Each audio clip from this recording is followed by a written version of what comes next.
Gas, acidity, constipation, fatty liver, liver cancer, stomach pain, দুর্বল digestion system, কিছু খেলেই gas হয়ে যায়। কেন হয়, কী কারণে হয়, কি করতে হবে, এই ভিডিওটাতে আমরা জানবো। সব থেকে বড় যে লেসনটা আমাদের শিখতে হবে সেটা হলো যে একসাথে বেশি খাবার খাওয়া বন্ধ করতে হবে। যদিও এটা বিভিন্ন বয়স, stress, exercise, time of taking food সেটার উপরেও কিন্তু আমাদের কিছু নির্ভর করে। আমাদের স্টমাকের সাইজটা হলো এই দুই হাত একসাথে করলে যে সাইজটা হয় বা দুই হাতে আমরা যতটুকু খাবার ধরতে পারি সেই ততটুকুই খাবার কিন্তু আমাদের স্টমাক ডাইজেস্ট করতে পারে একসাথে। তার চেয়ে যদি বেশি খাই তাহলে সেটা ওভারহিটিং হয়ে যাবে।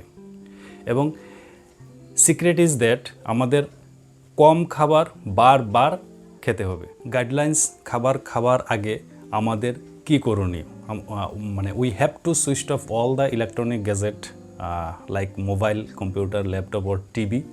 ভালো করে হাত ধুয়ে হ্যান্ড ওয়াশ করে ভালো একটা সুন্দর প্লেটে আমাদের সেই খাবারটা নেওয়া এবং সোজা হয়ে বসে পা তেড়া না করে বসে আমাদের সেই খাবারটা খেতে হবে।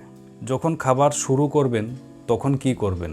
Drink a glass of water and start eating very slowly. মুখের খাবারটা শেষ হওয়া না পর্যন্ত আমরা যেন আরেকটা হাত দিয়ে আরেকটা খাবার তৈরি না করি। এটা শেষ হওয়ার পরেই আবার নেক্সট খাবারটা আমরা নেব। খাবার সময় আমাদের প্রত্যেকটা সিক্স সেন্স আমাদের যেন একসাথে থাকে। যদি আমাদের আরও বেশি খাবার খেতে ইচ্ছে হয় তাহলে আমরা যতটুকু খেতে চাই তার হাফ পার্টটা নেব, একসাথে নেব না সবটা।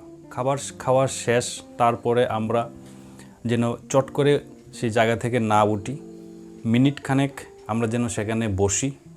সেই বসার পরে আমরা উঠব এবং সেই প্লেটটাকে ভালো করে without any chemical or sulphate যারা সেই ডিটারজেন্ট দিয়ে আমরা কিন্তু সেই থালাটাকে ধোবো। সেখান থেকেও কিন্তু অনেক সময় আমাদের পেটের বিভিন্ন ডাইজেশনের প্রবলেম হয়। এটা প্র্যাকটিস করুন এবং রেগুলার প্র্যাকটিসই আপনাকে কিন্তু পারফেকশনের দিকে নিয়ে যাবে। Hi, my name is Amit Kumar Pal, weight loss specialist and guiding so many people for their good health and fitness.